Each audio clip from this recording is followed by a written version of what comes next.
Hello, let me check in with the first 23% of Mdnght in Chernobyl, 2019 nonfiction account of the Chernobyl disaster by Adam Higginbotham, which is doing a really good job of outlining how, wow, Chernobyl was fucked from the beginning, fucked structurally, fucked politically. Um, just that it was one of these things where, just the design, ill conceived, it seems, all the way through, shot through with the Cold War politics and also just the secrecy born out of nuclear programs throughout the world. That like Western governments were also sort of shrouded in secrecy.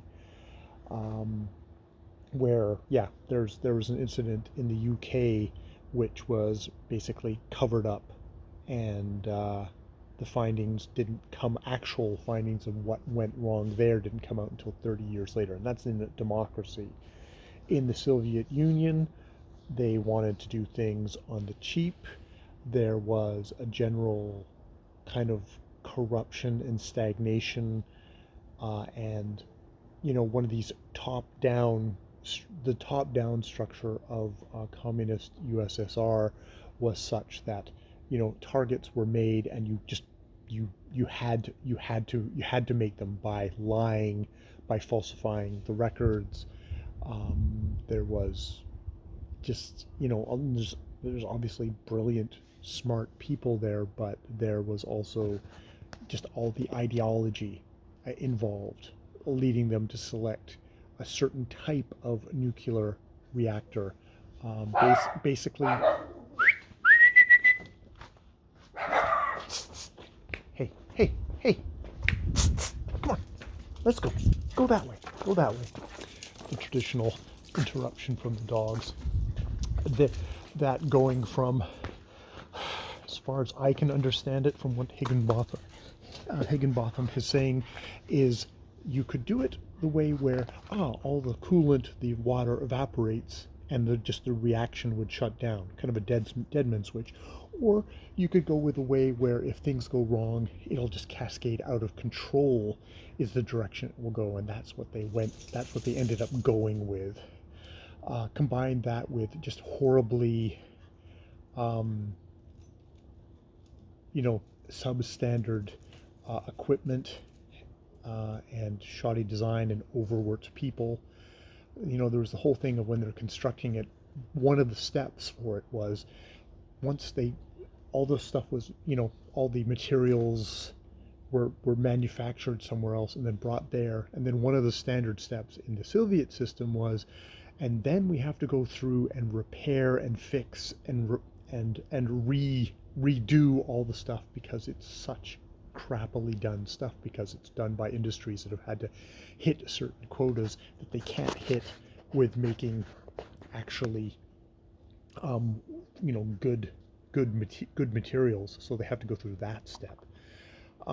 Just also, there's just kind of the intellect. There's you have a political, everybody's got multiple masters that they've got to answer to, very political ones,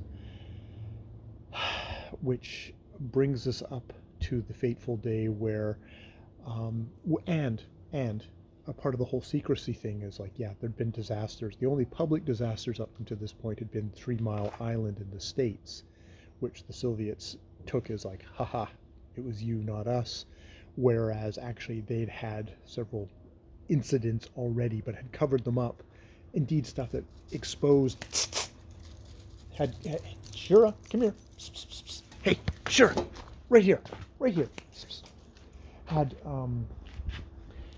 several incidents which had exposed the flaws in this particular nuclear reactor, but it was all secret. And so what the response of the top officials was to, hi Shira, was to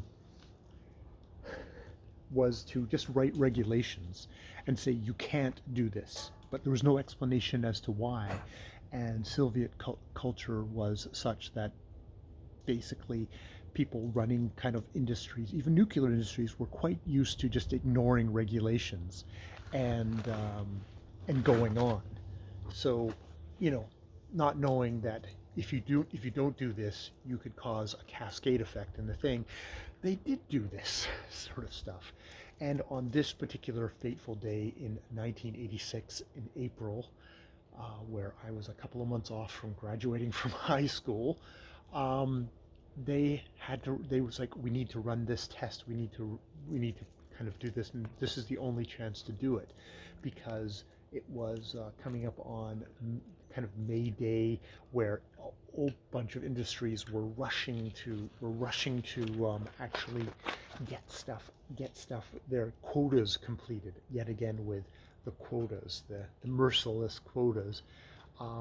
So they only had this one chance to run this test, which they were supposed to run with top official oversight, officials that would perhaps be clued in on the actual state of this fucking nightmare reactor. So, but the guy who was in charge says like, no, I've done this before, and very kind of strong-willed, had his own ideas of how to do stuff. So he made a fairly inexperienced operator of, I think he was like basically 2 months of actually kind of full-time experience on the job, run this test, and pulled out a whole bunch of the rods, like majority of them, and then they were going to run this test, basically press this button, and it was going to switch over the emergency system. At which point, I believe the shit is about to hit the fan. The radioactive shit is about to hit the fan, and Higginbottom has already done a good job of outlining the really, really, really nasty effects that that kind of nuclear stuff gone wrong can do. So it's a very gripping thing so far. We're having like sort of you have a hunk on chapter on Chernobyl, kind of slowly leading up, and then you'll have kind of him backfilling all the kind of the history, all the kind of the historical stuff and the kind of the cultural stuff in the Soviet Union, how they came to find this spot, construct this, how the guy who was building it tried to resign, but no, you're not allowed to resign. There's no escape. So yeah, good, interesting book. It'll be, I'll retain like 1% of this, but hopefully the 1% I will retain it will be illuminating when you're thinking about the wonders of nuclear age and just how dangerous it can be, especially in that mix of, it's not just science, it's science and human beings together, and the politics and the history, and how that all can make for a very out of control mix. It's like the Soviets are assuming that human beings are infallible automatons who will follow the regulations, when that's not the case. That's not actually human nature, but it's that ideological standpoint. But it's also it's making assumptions, and that's equally true for the West as it is for Western democracies, and easily greed and capitalism and cutting corners is quite easily, and corruption is all very much a human thing, not just a Soviet thing. All right, I will leave it there. More videos later.